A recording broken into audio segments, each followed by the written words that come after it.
बहरहाल एक दास्तान है और एक अलमिया है हमारे मुल्क पाकिस्तान का। Welcome back to Tea Break.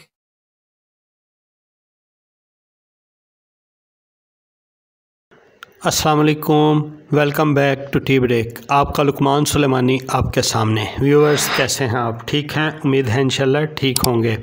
Viewers, जैसा कि आपको पता है कि रमज़ान की बाबरकत घड़ियाँ चल रही हैं। इसमें टी ब्रेक तो सिर्फ हमारा वो एक प्लेलिस्ट का नाम है जिसके ऊपर हम आपके बात कर रहे हैं। अदरवाइज़ रमज़ान में टी ब्रेक वाला तसव्वुर तो नहीं होता। तो चलें, हम बात इस तरह है कि बहुत ही थोड़ी सी या ज़्यादा बहरहाल एक दास्तान है और एक अलमिया है हमारे मुल्क पाकिस्तान का। और ये हुआ इस तरह कि लास्ट नाइट कह लें आप, एक सफ़ेद पोश आदमी से बात हुई, मार्केट के अंदर थे। बात दुकान के ऊपर खड़े हुए ही शुरू हो गई। फ्रूट की दुकान थी, उसके ऊपर खड़े हुए बात शुरू हुई, फिर थोड़ी लंबी हो गई। बात होते होते इतनी लंबी हुई कि सोचा कि चले मैं आप लोगों के साथ वो बात को शेयर कर दूं। डिस्कस इससे हो रहा था कि जरदारी साहब और मोहसिन नकवी साहब ने अपनी तन्ख्वाहें ना लेने का फ़ैसला कर दिया। तन्ख्वाहें कितनी हैं? वो अरबोपति खरबोपति लोग हैं, उनकी तन्ख्वाहें तो एक जैसे ऊँट के मुंह में ज़ीरे वाली मिसाल जो है वो इस तरह उनकी तन्ख्वाहें है। बहरहाल उन्होंने तन्ख्वाहें ना लेने का ऐलान किया और फ़ैसला किया। बात इधर से शुरू हुई। पहले ही वो सफ़ेद पोश आदमी थोड़ा परेशान था और गुस्से में था, क्योंकि दुकानदार ने वही चीज़ जो एक दिन पहले यानी चांद नज़र आने से पहले वाला जो दिन था, उस दिन रेट चीज़ का 100 रुपये केजी था या 100 रुपये दर्जन था, वो ऑटोमेटिकली 100 रुपये पाव पे चला गया, यानी केजी से डायरेक्ट पाव पे चला गया। और कुछ ऐसे हैं जिनका जो है वो 100 से आधा किलो पे चला गया। वो ये चीज़ थी और बात हो रही थी उस सफ़ेद पोश आदमी से। और ये एक दास्तान है जो कि हमारे पाकिस्तान का अलमिया है।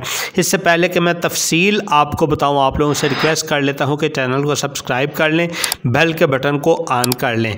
जो पहले से मेरे व्यूवर्स हैं उनके लिए भी ये बात है और जो नए आए हैं उनके लिए भी ख़ास तौर के ऊपर, क्योंकि अगर हम लोग ही सोशल मीडिया की ताकत का इस्तेमाल करते हुए इन अलमनाक और अलमिया लिए हुए दास्तानें हैं उनको नहीं रोकेंगे तो फिर हमारा क्या फ़ायदा और क्या किरदार हमारा। चलें हम बात करते हैं इस रमज़ान की बाबरकत महीने की, जहां मैं लफ्ज़ बाबरकत कह रहा हूं। रमज़ान की बरक़ात अल्लाह ताला मुझे भी नसीब फरमाए, आपको भी नसीब फरमाए और तमाम लोगों को नसीब फरमाए।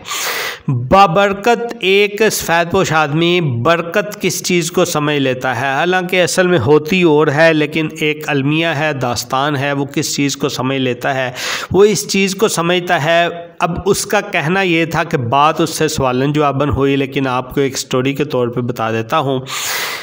बात ये हुई, कहता है जी मेरी इनकम जो है वो हर महीने एक ही है, बदलती नहीं है, तनहादार तबका है, सफ़ेद पोश आदमी है। कहता लेकिन रमज़ान की बरक़ात की मेरे समझ में नहीं आ रही कि मेरी तनख्वाहें 2 माह की भी हों 3 माह की भी हों रमज़ान में थोड़ी पड़ जाएंगी। उनका कहना ये था कि इसकी मेन वजह यह है कि देखें रमज़ान में घर के अखराजात ज़्यादा हो जाते हैं। मैंने पूछा वो तो कम होने चाहिए, एक वक्त का खाना तो बनता नहीं है। उनका कहना यह था कि रूखी सूखी जैसे भी खा लेते हैं, लेकिन रमज़ान में चूँकि बच्चे भी रोज़ा रखते हैं, सभी रोज़ा रखते हैं और उनकी ख्वाहिश भी होती है कि अच्छा खाने को मिले। यानी अगर आम महीनों में हम महीने में 2 से 3 दफ़ा या 4 दफ़ा फ्रूट का इस्तेमाल करते हैं, लेकिन रमज़ान में वही बच्चों को देखते हुए, उनके चेहरे देखते हुए, उनकी जो है वो एक ख्वाहिशात और दिली खुशियाँ जो उनको रोज़ा रख के मिलती हैं, उनको देखते हुए हमें जो है वो रोज़ाना कुछ ना कुछ फ्रूट का अहतमाम करना पड़ता है। हमें रोज़ कुछ ना कुछ इस तरह की चीज़ का अहतमाम करना पड़ता है। वो भी खर्चा ज़्यादा हो जाता है। फिर खर्चा ये ज़्यादा होता है कि जो महीने के बाकी 4 दिन हम फ्रूट का इस्तेमाल करते हैं तो हमें जो रेट मिलता है रमज़ान में वो एक तो रोज़ करना पड़ता है, दूसरा रेट भी जो है वो हमें 3 से 4 गुना महंगा मिल रहा होता है। फिर उनका कहना ये था कि कुछ चीज़ें और भी ऐड हो जाती हैं रमज़ान में, फिर बच्चों की ईद के कपड़े बनाने होते हैं और भी ये काफ़ी सारी उन्होंने मुझे है चीज़ें गिना दी। और मेन जो मुतमा नज़र मैं उनका समझा वो ये समझा था कि कह रहे थे कि चलें ये तो जो भी है वो हमारे साथ है ही है। कहते हैं कि ये जो रमज़ान में एकदम से कीमतें 3 से 4 गुना या 2 गुना बढ़ जाती हैं, इसका नुकसान सिर्फ मुझे, यानी वो अपने आप को कह रहे थे कि सफ़ेदपोश आदमी को होता है। वो क्यों? क्योंकि गरीब आदमी है ना, तो गरीब आदमी के लिए क्या होता है, जगह जगह के ऊपर दस्तरखान लग जाते हैं, रमज़ान में इफ्तार और सहरी के दस्तरखान लग जाते हैं, वो उनसे मुस्तफ़ीद हो जाता है, वो उनसे खाना खा लेता है, उनसे जो है वो सहरी कर लेता है, इफ्तारी कर लेता है, उसको अच्छे अच्छे खाने मिल जाते हैं उधर खाने के लिए, आम दिनों में जो नहीं खा सकता।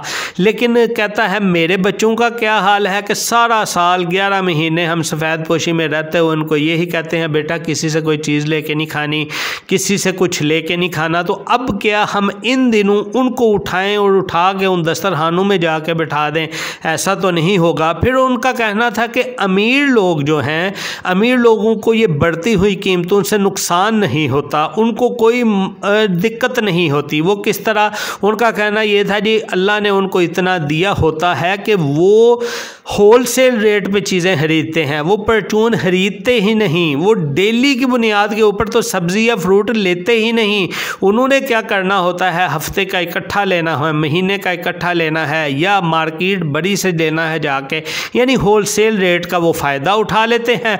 और उनको भी ये महंगाई जो है, ये कीमतें बढ़ना उनको तंग नहीं करती, ये उनका कहना था। फिर उनका साथ में ये भी कहना था कि उन्होंने सहरियाँ करवानी होती हैं, इफ्तारियाँ करवानी होती हैं, तो वो जिधर सहरियों और इफ्तारियों के सामान के लिए जो है वो ज़्यादा होलसेल रेट पे सामान उठाते हैं, वो ही अपने लिए भी इस्तेमाल करते हैं और उनको इन बढ़ती रेट का कोई ख़ास फ़र्क नहीं पड़ता।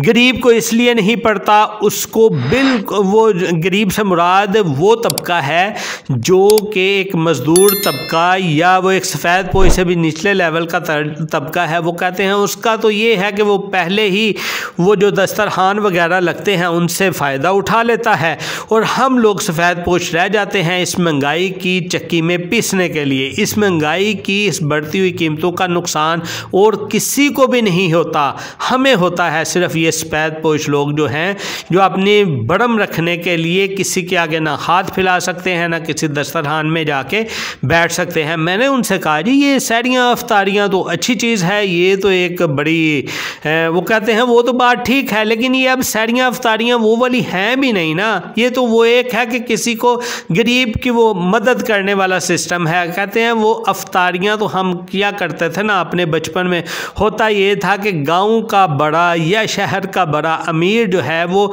अपने इलाके के सफ़ेदपोश को सारी फैमिली के समेत अपने घर में बुला लिया करता था कि आएँ आज आप लोग इफ्तारी हमारी तरफ करें। वो वाला अब सिस्टम नहीं, उन्होंने भी क्या शुरू कर दिया कि दस्तरखान वाला सिस्टम शुरू कर दिया। तो अब हमारे जैसे सफ़ेदपोश जाके उसमें बैठ के तो खा नहीं सकते। और फिर राशन बांटने वालों की भी उनसे जब मैंने बात की कि अब तो रमज़ान में तो लोग घरों में राशन डाल के देते हैं, राशन बांटते हैं, और उनका फिर यही कहना था वो सफ़ेदपोश आदमी का। कहते हैं देखें राशन जब बांटते हैं ना तो मुझे सारा साल सफ़ेदपोशी का बरम रखते हुए अपने घर की बाहर से अच्छी लुक रखनी पड़ती है, सफाई रोज़ाना करवानी पड़ती है, रोज़ाना हम सफाई कर देते हैं, साफ़ सुथरा कर देते हैं।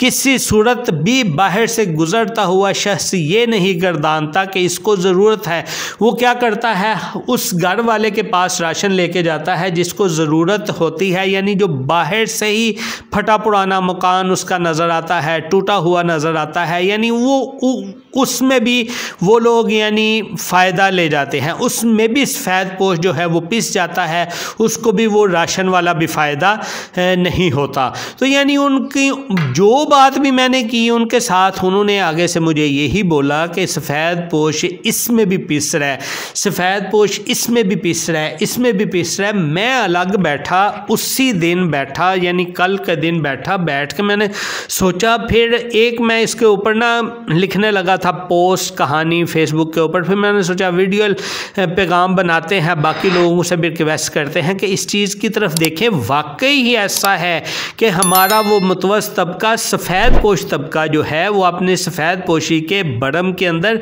सिर्फ इस नाजायज़ महंगाई में, नाजायज़ कीमतों के इजाफे में वही पिसता है, उसके अलावा कोई भी नहीं पिसता। हाँ, बहुत गरीब आदमी जो है वो भी नहीं पिसता, अमीर आदमी वो भी नहीं पिसता, ये दरमियाना तबका पिसता है।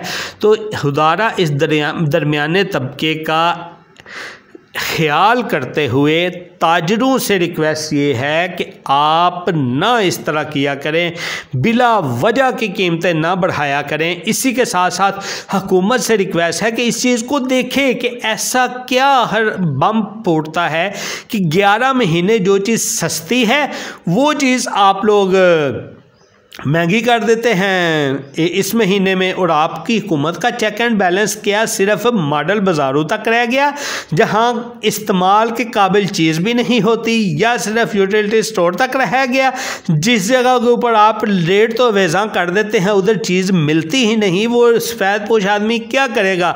अब चीनी का रेट उधर आपने कम लगाया, आटे का रेट कम लगाया, वो सफ़ेद पोश आदमी उधर जाता है, जाके उधर से जवाब मिलता है जी आज है ही नहीं कुछ, आज है ही नहीं कुछ। उस गरीब ने लेना है, उसके बच्चों ने रोज़े रखने हैं, उसने अपने बच्चों के लिए चीनी भी लेनी है, उसने अपने बच्चों के लिए आटा भी लेना है, घी भी लेना है, उसको मजबूरन फिर दोबारा दूसरी दुकानों के ऊपर जाना पड़ता है। सब्ज़ी वाला कोई सिस्टम ही नहीं है उधर यूटिलिटी स्टोर पे। अगर हुकूमत जो है वो करती है तो उसके ऊपर वो क्या करे? वो सफ़ेद पोश आदमी उसको बाहर रेडी वाले से, किसी ताजर से, दुकानदार फ्रूट वाले से लेना पड़ता है। जब उससे लेना पड़ता है तो एक तो उधर भी उसका दिल जो है वो पहले ही घर से लिमिटेड बजट के साथ आता है, उधर आके फिर उसका बजट आउट हुआ होता है।